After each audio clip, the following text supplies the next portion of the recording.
നമസ്കാരം. സ്വന്തം മനസ്സ് മാറ്റാൻ കഴിയാത്തവർക്ക് മറ്റൊന്നിലും മാറ്റം വരുത്താൻ കഴിയില്ല. മനുഷ്യൻ്റെ മനസ്സ് ഉത്തരം കിട്ടാത്ത പ്രഹേളികയായി ഇന്നും അവശേഷിക്കുകയാണ്. മനുഷ്യൻ്റെ മനസ്സിലേക്ക് കടന്നു ചെല്ലാൻ ഇതുവരെ സയൻസിനോ മറ്റാർക്കോ കഴിഞ്ഞിട്ടില്ല. നമ്മളെ നിയന്ത്രിക്കുന്നത്, നമ്മുടെ ചിന്തകളെ മുന്നോട്ട് കൊണ്ടുപോകുന്നത് നമ്മുടെ മനസ്സാണല്ലോ. മനസ്സിനെ ലളിതതരമാക്കാനും കഠിനമാക്കി വെക്കാനും മനുഷ്യന് സാധിക്കും. മനസ്സുണ്ടെങ്കിൽ മാർഗവും ഉണ്ട് എന്ന് കേട്ടിട്ടില്ലേ?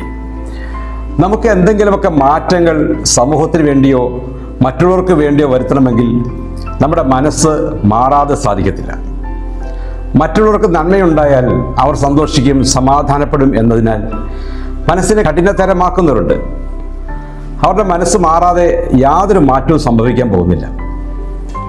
നമ്മുടെ സമൂഹത്തിൽ ഒന്ന് കണ്ണോടിച്ചാൽ, നമ്മുടെ ചുറ്റുമൊന്ന് നോക്കിയാൽ നമ്മുടെ നാടിൻ്റെ അവസ്ഥയ്ക്ക് കാരണവും ഇത്തരം മനസ്സുകളാണ് എന്ന് തിരിച്ചറിയാൻ സാധിക്കും.